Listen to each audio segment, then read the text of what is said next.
जो पिछला वीडियो था उस वीडियो में मैंने आप लोगों को बताया कि किस तरीके से पदमुक्ति होती है, जो सरपंच है या उप सरपंच है उसकी पदमुक्ति। तो हम लोगों ने देखा था कि एक अविश्वास प्रस्ताव लाया जाता है, दूसरा मैंने बताया था कि रिकॉल, एक राइट टू रिकॉल की व्यवस्था होती है। एक बार मैं फिर से बता दूं थोड़ा सा पॉइंट, जो है जो बच्चे अभी वीडियो देख रहे हैं, ये वाला वीडियो, जो पुराना वीडियो नहीं देखे उनके लिए बता दूं कि जो अविश्वास प्रस्ताव होगा वो लाया जाएगा पंचों के द्वारा। यदि सरपंच पंचों को अपने विश्वास में नहीं लिया है तो ये लाया जाएगा, और इसके लिए दो डिजिट मैंने बताया था, 2/3 और 3/4। तो ये दोनों डिजिट जो है वो आपको याद रखना। 2/3 जो कुल पंच हैं उनका 2/3, और जो मतदान करने वाले हैं उनका 3/4। लेकिन एक बात यह है कि ये 3/4 जो होगा वो 2/3 के बराबर या उससे अधिक होना चाहिए, ये भी कंडीशन रहती है। ठीक है, तो इसको आपको थोड़ा सा याद रखना है। क्या याद रखना है? 2/3 पंचों के सिग्नेचर होने चाहिए, 2/3 पंचों की सहमति होनी चाहिए, बहुमत वहाँ पे माना जाएगा। जितने लोग वहाँ पे हैं जो मतदान कर रहे हैं उनका 3/4 बहुमत होना चाहिए, और ये जो 3/4 बहुमत है वो 2/3 बहुमत के बराबर या उससे अधिक होना चाहिए, तभी अविश्वास प्रस्ताव माना जाएगा। ठीक है, राइट टू रिकॉल की जो व्यवस्था थी या रिकॉल की व्यवस्था थी, जो प्रत्यावर्तन जिसको हम लोग बोलते हैं, तो प्रत्यावर्तन की व्यवस्था में 1/3 ग्राम सभा, ये ग्राम सभा के सदस्यों द्वारा लाया जाएगा, और 1/3 ग्राम सभा के सदस्य यदि सिग्नेचर कर देते हैं तो उस समय प्रत्यावर्तन की व्यवस्था या रिकॉल की व्यवस्था जो है वो प्रारंभ कर दी जाती है ना। तो इसके बाद में एक मतगणना होती है, राज्य निर्वाचन आयोग द्वारा गुप्त मतदान की व्यवस्था की जाती है। गुप्त मतदान की व्यवस्था होने के बाद में फिर मतदान होने के बाद फिर माना जाता है कि वो सरपंच जो है या उप सरपंच जो है वो पदमुक्त हो जाएगा। ठीक है, तो ऐसी स्थिति में रिकॉल की व्यवस्था कब कब लाया जाएगा? तो सबसे पहले रिकॉल की व्यवस्था लाया जाएगा कम से कम 2.5 साल हो जाना चाहिए। ऐसा नहीं कि चुनाव हुआ है और तुरंत हम ऐसा रिकॉल की व्यवस्था कर देंगे, वैसा रिकॉल की व्यवस्था नहीं हो सकता है। तो आप मान के चलिए कि रिकॉल की व्यवस्था एक ही बार हो सकता है, एक जो कार्यकाल है उसमें रिकॉल की व्यवस्था जो है वो एक ही बार आ सकते है, एक से अधिक बार तो नहीं आएगा। यदि आएगा तो ठीक है, बहुत कम जगह पे आया हुआ है, ऐसा नहीं कि नहीं आया हुआ है, लेकिन ये आया हुआ है, तो आएगा तो एक बार में ही आ सकता है। दूसरी चीज, यदि सरपंच पहला वाला हट चुका है, उपचुनाव हो चुका है, तो उपचुनाव होने की स्थिति में जो नया सरपंच आया उसका आधा कार्यकाल, जो बचे हुए कार्यकाल है उसका आधा कार्यकाल जब तक कंप्लीट नहीं हो जाता तब तक रिकॉल की व्यवस्था नहीं की जा सकती। तो ये दोनों चीज़ों को आपको याद रखने की रिकॉल की व्यवस्था जो है कब किया जा सकता है और कब नहीं किया जा सकता है। ठीक है, यदि चुनाव 6 महीना बचा है तब रिकॉल की व्यवस्था नहीं की जा सकती है। तो ये पॉइंट्स आप याद रखेंगे। आज हम लोग देखेंगे तीसरी स्थिति, त्यागपत्र। ये त्यागपत्र जो सरपंच और उप सरपंच है, यदि उनको ऐसा लगता है कि अब वो सरपंच या उप सरपंच बनने में असमर्थ हैं या कार्य करने में असमर्थ हैं, कारण कुछ भी हो, राजनीतिक कारण हो सकता है या आर्थिक कारण हो सकता है या कुछ ऐसा कारण, हेल्थ इमरजेंसी हो सकती है या कोई भी कारण हो, यदि पंच या सरपंच को ये लगे कि वो अब उस पद में नहीं रह सकते हैं तो वो अपना त्यागपत्र दे सकते हैं। तो पंच और सरपंच किसको त्यागपत्र देंगे? पंच अपना त्यागपत्र देगा सरपंच। ठीक, यदि सरपंच अनुपस्थित है तो पंच अपना त्यागपत्र उप सरपंच को दे सकता है। ठीक है, तो पंच अपना त्यागपत्र पहली प्राथमिकता किसको रखेगा? सरपंच को रखेगा। यदि सरपंच नहीं है तो वैसी स्थिति में, क्योंकि उप सरपंच जो है वो सरपंच की जगह पे रहता है, तो वैसी स्थिति में उप सरपंच को वो अपना त्यागपत्र दे सकता है। ठीक है, यदि सरपंच और उप सरपंच दोनों नहीं है तो पंच किसको त्यागपत्र देगा? तो देखिए, होता यह है कि सरपंच या उप सरपंच यदि नहीं है तो सचिव एक बैठक बुला के रखता है और उस बैठक में फिक्स सरपंच या पंच, जैसे रिक्ति हो जाती है, मान लो कुछ ऐसी व्यवस्था आ गई कि पंच सरपंच भी अपना हट गया है, उप सरपंच भी हट गया है, अब पंचों की भी ऊपर बात आ गई है कि पंच लोग को भी अपना त्यागपत्र देना पड़ रहा है। ठीक है, मतलब पूरे का पूरा हमारा जो पंचायत है वो विघटित हो रहा है कुल मिला के। सरपंच नहीं है, कोई सरपंच नहीं बनना चाह रहा है, उप सरपंच कोई नहीं बनना चाह रहा है, तो वैसी स्थिति में क्या होगा कि एक ग्राम सभा की बैठक बुलाई जाएगी। सचिव जो होगा वो ग्राम सभा की बैठक बुलाएगा और कितने दिन में बुलाएगा? सरपंच के हटने के 15 दिन के भीतर वो सभा बुलाई जाएगी। ठीक है, वो तो सरपंच के हटने के बाद की व्यवस्था है। अब यदि वैसी व्यवस्था ना हो तो इमरजेंसी में भी एक बैठक बुलाई जा सकती है। सचिव वो बैठक बुलाएगा, पहले उस बैठक में किसी व्यक्ति को पंच या सरपंच की भूमिका के लिए बात की जाएगी, उसके बाद में बाकी के पंच जो है वो उसको अपना त्याग पत्र देंगे। ठीक है, तो पंच किसको त्याग पत्र देंगे? सरपंच को देंगे। सरपंच या उप सरपंच किसको अपना त्याग पत्र देंगे? तो सरपंच या उप सरपंच जो है अपना त्याग पत्र जिला संयुक्त संचालक,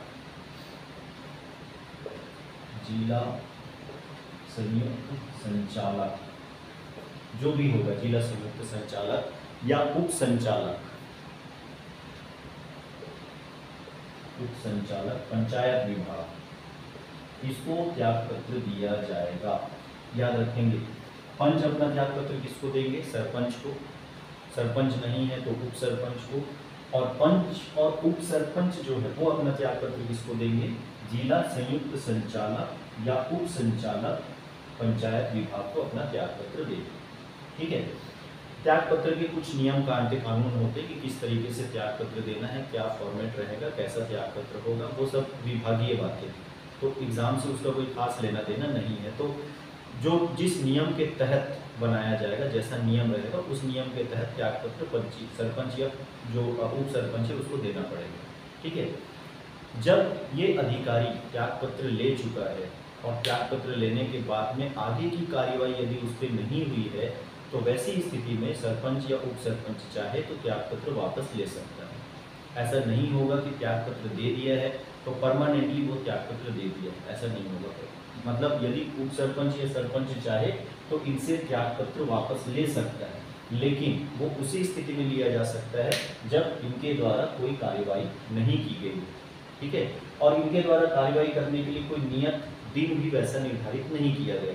ये भी हो सकता है कि आपका जो संयुक्त संचालक है या उप संचालक पंचायत विभाग है तुरंत त्याग पत्र एक्सेप्ट कर ले, तुरंत पद से सरपंच को हटा दिया जाए, ये हो सकता है, हट जाए। या ये भी हो सकता है कि नहीं भाई आप कुछ दिन सोच लो, विचार कर लो, विमर्श कर लो। ऐसा होता है ना कि जैसे कंपनी में किसी को अपना रेजिग्नेशन देना है तो कई बार ऐसा होता है कि तुरंत एक्सेप्ट कर लिया जाता है। वो डिपेंड करता है कि उस समय की स्थितियाँ क्या है, वो परिस्थितियाँ क्या है, वो राजनीतिक स्थिति कैसी है, वो हालात कैसे है, तो उसके हिसाब से फिर त्याग पत्र की बात आती है। ठीक है, अगला होता है त्याग पत्र के बाद में यदि सरपंच और उप सरपंच अपना त्याग पत्र दे दिए तो पद रिक्ति हो गई, है ना। तो अब पद रिक्ति हो गई है तो फिर क्योंकि पंचायत का कार्य तो निर्धारित समय पे करना पड़ेगा, तो वैसी स्थिति में यदि पद रिक्ति हो जाती है तो पद रिक्ति की और स्थिति में क्या किया जाए, है ना, या रिक्तियों का किस तरीके से रिक्तियों को भरा जाए। तो ये जो हमारा त्याग पत्र है, त्याग पत्र रहता है धारा 37 के तहत। ठीक है, पद रिक्ति जो होती है, त्याग पत्र जो होता है धारा 37। पहला जो था अविश्वास प्रस्ताव धारा 21, उसके बाद में प्रत्यावर्तन धारा 21 का, उसके बाद में हमारा त्याग पत्र आया धारा 37 के अधीन। और धारा 38 कहता है, जो धारा 38 देखिए 37 के बाद में सीधा 38 में बता दूं, धारा 38 कहता है कि पद वापस भरना, कि पद को किस तरीके से वापस भरा जाना चाहिए।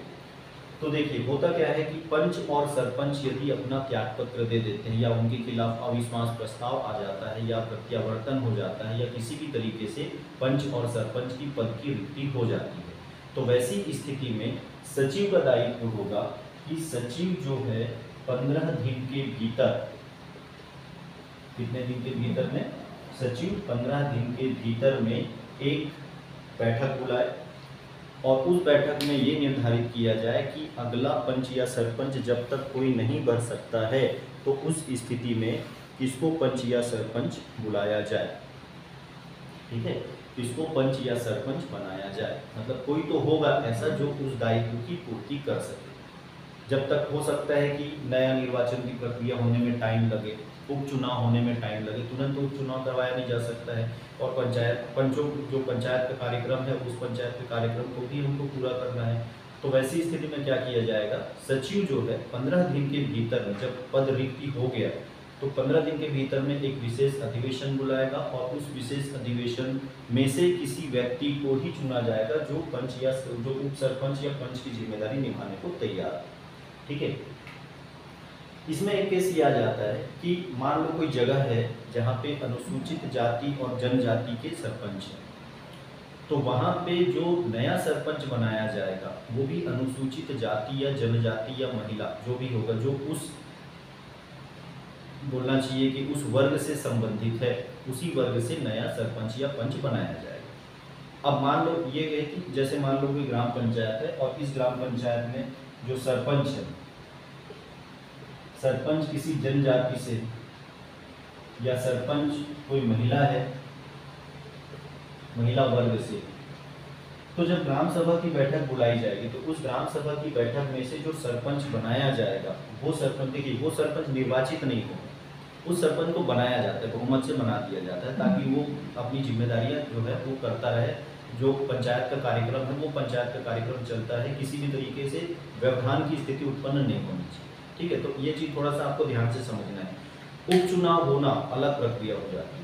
कई बार जरूरी नहीं है कि उपचुनाव हो, कई बार समय कम होता है तो उपचुनाव को टाल दिया जाता है, या कई बार कुछ विशेष स्थिति ऐसी आ जाती है कि उपचुनाव को टाल दिया जाता है। ठीक है, और ये सिर्फ यहाँ जो पंचायत है ऐसा नहीं है, उसमें विधानसभा की स्थिति में भी ये उपचुनाव टाला जा सकता है, लोकसभा में भी उपचुनाव टाला जा सकता है। जैसे लोकसभा में हम बात करें तो जब इंदिरा गांधी जी की मृत्यु हुई थी उसके बाद राजीव गांधी जी को तुरंत प्रधानमंत्री बना दिया गया था। ठीक है, तो एक बहुमत वाली बात हो जाती है। तो वैसे ग्राम सभा से किसी व्यक्ति को बहुमत में लेकर सरपंच या उप सरपंच बनाया जा सकता है। यदि वो जो इलाका है जनजातीय इलाका है तो सरपंच या पंच कौन बनेगा, जनजाति बनेगा। यदि सरपंच या पंच महिला वर्ग से है तो सरपंच या पंच महिला वर्ग से ही आएगा। और यदि मान लो कि ग्राम सभा में से जनजातीय नहीं है ना, तो उस स्थिति में ये किया जाएगा कि किसी भी अनारक्षित वर्ग की महिला को सरपंच बनाया जाएगा। ये पॉइंट आपको याद रखना है।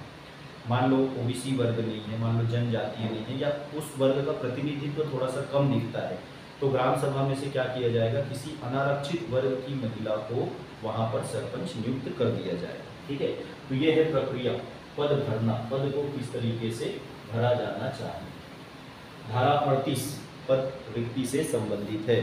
ठीक है, अगला जो है हमारा धारा 39 निलंबन की प्रक्रिया।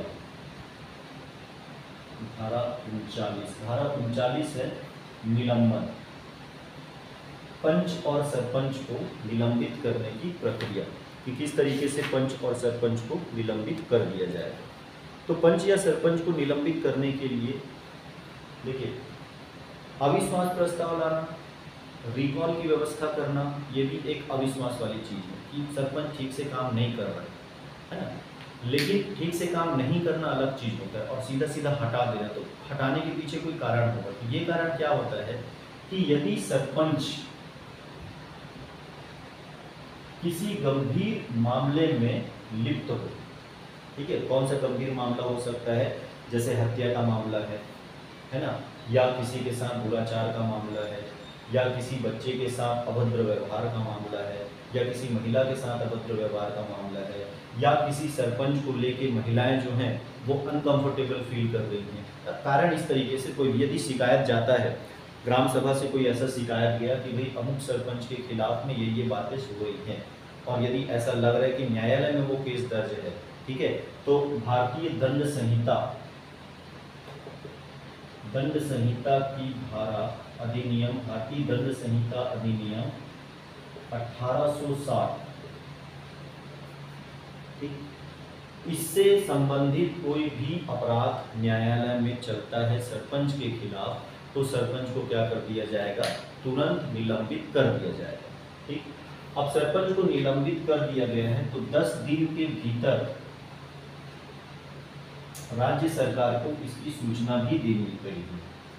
मतलब जिस व्यक्ति ने सरपंच को निलंबित किया। अब सरपंच को निलंबित करने के लिए अनुविभागीय अधिकारी होता है, जैसे सरपंच या उप सरपंच को जो हटाने का काम, निलंबित करने का काम कौन करेगा? अनुविभागीय अधिकारी। जनरली ये एसडीएम टाइप का अधिकारी होता है। राजस्व,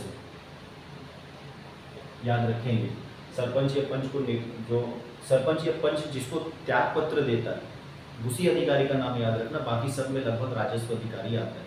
ठीक है, हटाने का जिम्मेदारी राजस्व अधिकारी का होता है। ये अपील भी कर सकता है, अपील सीधा कलेक्टर को करना है। कितने दिन के भीतर करना है?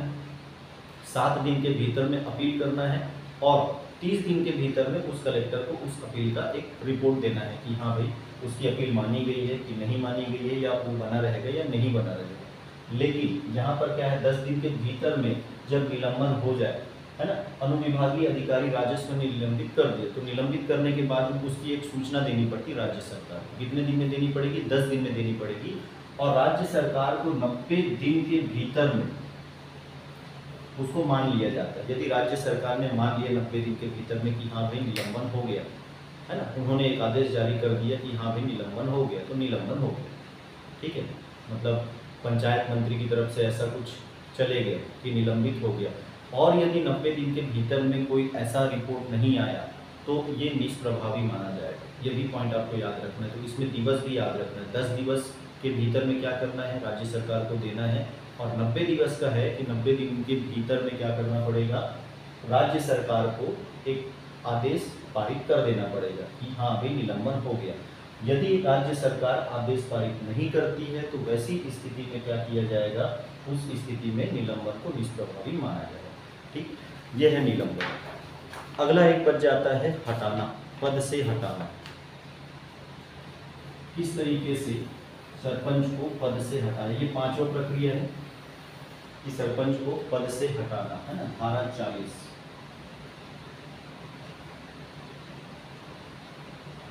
पद से हटाना जाना, तो पद से किस तरीके से सरपंच को कब कब पद से हटाया जाएगा? तो इसमें 2 केस आ जाते हैं। तो पहले केस पे मैं बात करूं कि हटाने के लिए पहली चीज, यदि 6 महीने के भीतर 3 बैठक में अनुपस्थित, यदि 6 महीने के भीतर मान लो 3 बैठक होता है और उस तीनों बैठक में वो अनुपस्थित हो, तो वैसी स्थिति में अनुपस्थिति होने के कारण से उसको वहां पद से हटा दिया जाएगा। ये पहला केस है। ठीक है, दूसरा केस बनता है कि लगातार 3 बैठक हुआ और लगातार 3 बैठक हुआ तो उसमें नदारद हुआ तो भी उसको हटाया जा सकता है।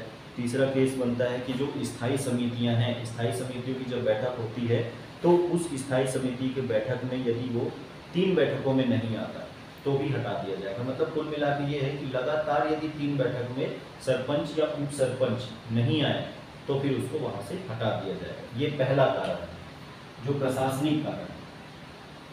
ठीक है, पहला कारण याद रखेंगे, लगातार 3 बैठक की अनुपस्थिति।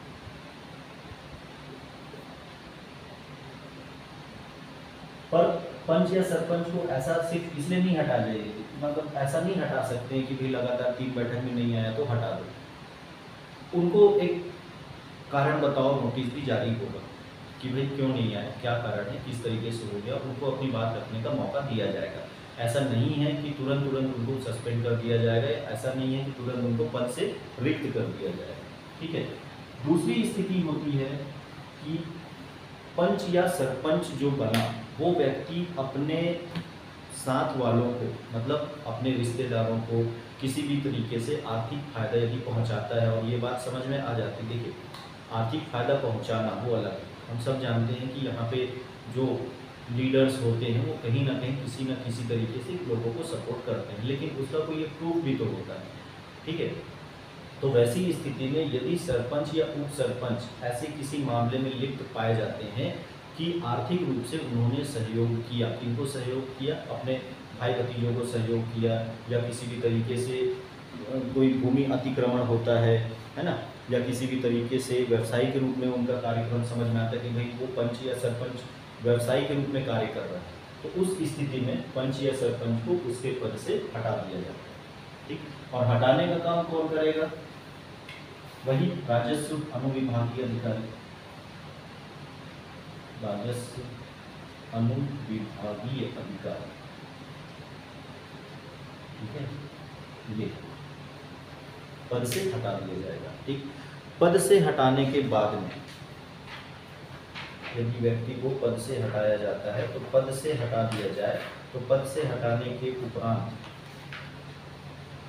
जो उसको कारण बताओ नोटिस जारी किया जाता है, उस 90 दिन के भीतर में कार्रवाई होनी चाहिए। और यदि 90 दिन के भीतर में कार्रवाई नहीं होती है तो फिर वो जो आदेश है उसको रद्द माना जाता है। तो इस समय को भी आपको याद रखना है कि 90 दिन के भीतर में कार्रवाई की जानी चाहिए। ठीक है, यदि कोई व्यक्ति या कोई सरपंच या उप सरपंच अपने पद से हटा दिया जाए या अपने पद से निलंबित कर दिया जाए तो वो किसी अन्य पंचायत का सदस्य नहीं रहेगा। यदि उसके खिलाफ कोई निलंबन की प्रक्रिया चल रही है या उसके खिलाफ किसी हत्या की प्रक्रिया में न्यायालय में बात हो रही है या उसको हटा दिया जाता है, तो ऐसी स्थिति में 6 वर्ष के लिए वो निर्हरित रहेगा। यदि उसको हटा दिया जाता है, पद से हटा दिया जाए, तो पद से हटा देने की स्थिति में वो 6 वर्ष के लिए निर्हरित रहेगा, अयोग्य रहेगा। मतलब वो अगले 6 साल तक न तो पंच का न सरपंच का किसी भी तरीके का चुनाव लड़ सकता है। ठीक है, तो ये जो क्लास रहा, इस क्लास में मैंने पूरा आपको डिटेल में बताया है कि किस तरीके से किसी पंच या सरपंच को, उप सरपंच को या पंच को या सरपंच को किस तरीके से उसके पद से हटाया जाता है। ठीक है, अगली क्लास में देखेंगे कि ग्राम पंचायत की स्थायी समितियां क्या क्या है और कौन सी स्थायी समितियां हैं। तो ये हमारा ग्राम पंचायत का जो पूरा एक टॉपिक है वो कंप्लीट हो जाएगा और जो एग्ज़ाम है उसमें लगभग ऐसे ही क्वेश्चंस आते हैं। ठीक, तो इसको याद रखिएगा। फिर मिलते हैं अगली क्लास में। ओके।